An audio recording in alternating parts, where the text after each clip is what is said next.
इसी भारत जोड़ो में उत्तर प्रदेश वाले फेज की शुरुआत में प्रियंका गांधी ने ये कहा था, मेरे भाई को खरीद नहीं पाए, उसी पर उनका सीधा आरोप है। रोहन जी, आपका जवाब इस पर।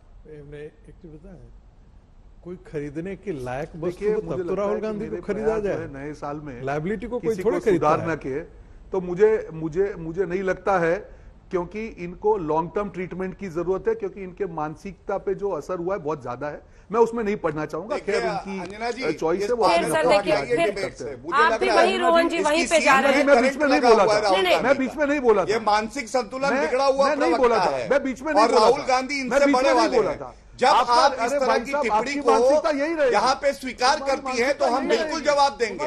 इनकी सीट का जो करंट है वो हटाइए, इनके दिमाग पे बुरा असर हो रहा है। रोहन जी यही आते थे रोहन गुप्ता, गुजरात में कांग्रेस पार्टी की सरकार आ रही है, जब नतीजे आ गए तो भैया गायब हो गए। ट्रीटमेंट की जरूरत है, भैया आप गायब हो गए। गुजरात में क्या हुआ बताइए, नहीं देना पड़ेगा आपको, अगर आप दवाई के लायक नहीं हो, आप इंजेक्शन के लायक हो। हिमाचल में चाहे लाखों खर्च हो जाए, क्यों ये जो कांग्रेस का मेरा भाई है इसकी मानसिक हालत ठीक कर दो। मैं मेरी बात कर रहा हूँ, खत्म कर दो, किसी को पागल नहीं होने देंगे। किसी की मैच्योरिटी इमेच्योरिटी पर टिप्पणी की जा सकती है, लेकिन मेंटल ट्रीटमेंट चाहिए, इससे बचिए। इंजेक्शन देना पड़ेगा, ऐसी बातों से बचिए please mister Gupta, please mister Gupta, खर्च हो जाए, पागल का इलाज कराएंगे। अगर हमारे नेता के खिलाफ बोलेंगे तो मैं बोलूंगा अंजना जी, वापस आइए, दलील पे आइए।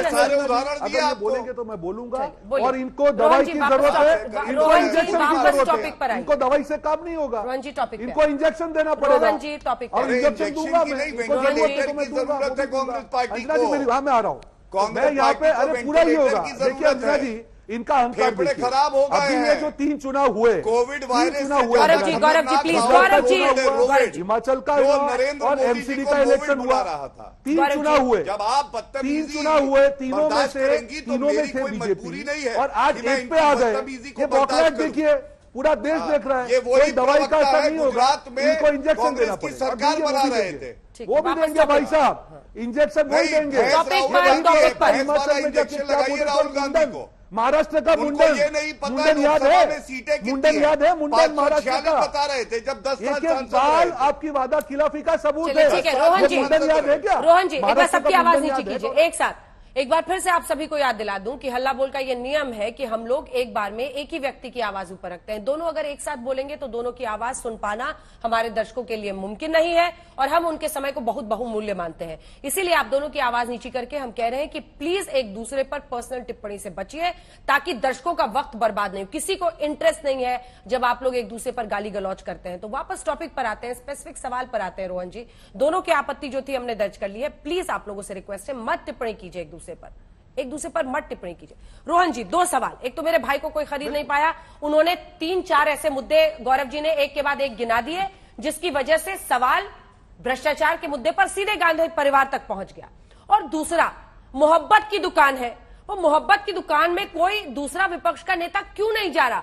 आज भी राहुल गांधी को लेकर झिझक है ना लोगों के मन में। और जो इन्होंने बोला कि these parties grew at the expense of Congress, यानी कांग्रेस से अलग होकर उन्होंने कांग्रेस की जमीन को ही खींचा है, वो कैसे होंगे? और ये कहते हैं कि हम सबको एकजुट करेंगे, तो क्या कर रहे हैं वो? देखिए अंजना जी, जो उन्होंने 2-3 सवाल उठाए, उन्होंने कहा कि ये आज पीएम केयर फंड में सारी चाइनीज कंपनी का कितना पैसा गया उसकी भी जांच करो। 8 साल की उनकी सरकार है, डिबेट में आके क्यों आक्षेप कर रहे हैं? आपको लगता है कि ये किया है, आप एक्शन लीजिए ना। आप तो विदाउट कारण भी एक्शन ले लेते हैं, तो आपके सामने तो करिए ना, डिबेट में आके क्यों मुद्दे उछाल रहे हैं? तो ये राजनीतिक जो आक्षेपबाजी है, नहीं पूरी जनता समझती है। दूसरी बात, आपने कहा विपक्ष के नेता काफी स्टेलिन से होकर आज शिवसेना से लेके काफी पार्टियां शामिल हुई है, ये हमने इनविटेशन सबको दिया है। और जैसे राहुल जी ने कहा, हर पार्टी की कोई राजनीतिक उनकी मजबूरी भी हो सकती है, नहीं जुड़ेंगे। आज अखिलेश जी ने पत्र लिखकर उन्होंने अपनी शुभकामनाएं दी।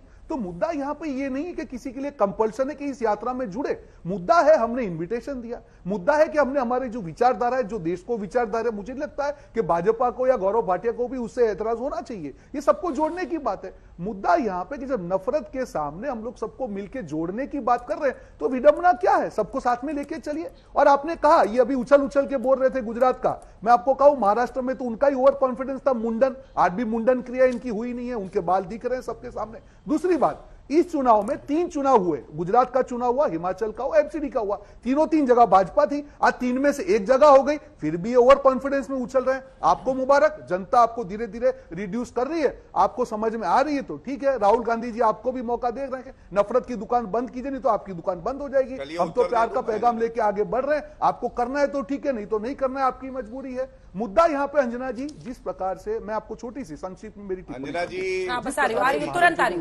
रही हूँ, पूरा जवाब दीजिएगा। इस प्रकार से आज यात्रा को 1 मिनट बीच में क्यों बौखला रहे हैं यार, मेरी बात को खत्म होने दीजिए।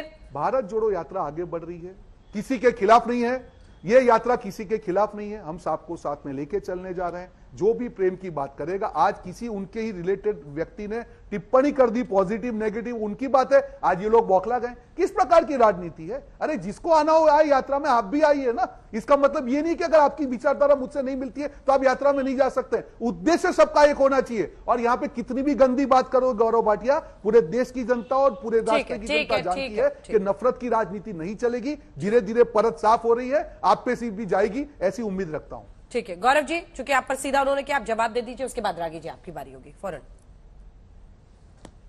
अंजना जी, पहले तो मेरी आपसे केवल इतनी सी दरख्वास्त है कि अगर एक प्रवक्ता व्यक्तिगत टिप्पणी करता है, ओछी भाषा का इस्तेमाल करता है, तो कृपया करके जनरलाइज करके ये मत बोलिए।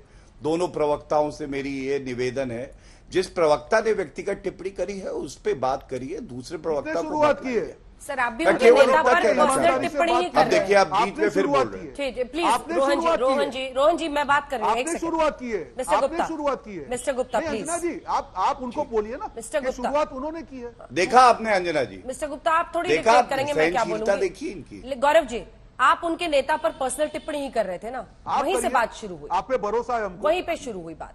प्लीज नहीं, एक मिनट, कौन सी टिप्पणी पर्सनल है? चलिए आज ये भी सेटल हो जाए। अरे सर वही जो आपका फेवरेट वर्ड है राहुल गांधी के लिए, आप हर डिबेट में उनको अपरिपक्व बात नहीं, एक मिनट, ऐसी अच्छा, इस तरह के शब्द कोई भी आप ही के नेता के लिए इस्तेमाल करेगा, आपको भी अच्छा नहीं लगेगा।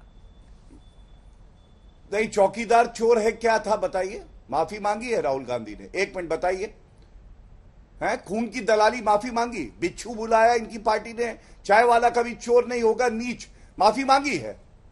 हम अपरिपक्व कह दे तो आप कहती हो ये गलत है, वेरी बैड।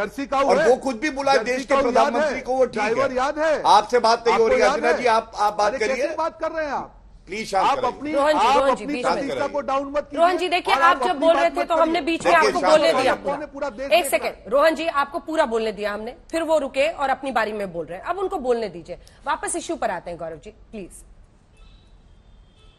मैं बिल्कुल अंजना जी, मैं इश्यू पे आऊंगा और ये कह के आऊंगा और डंके की चोट पे कह के आऊंगा। हमारे देश के चुने हुए प्रधानमंत्री को कोई अपशब्द बुलाएगा ना, तो उसको हम वही बुलाएंगे जो जनता बुला रही है। लोकसभा में 10 साल रह के इस अपरिपक्व बालक को यह नहीं पता था लोकसभा में कितनी सीटें हैं, कहते 546।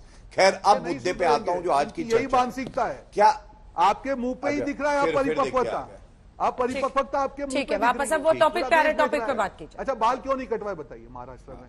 ठीक आएगा तो मैं बोलूंगा, ये मुद्दे पे होगी तो मैं बोलूंगा अंजना जी।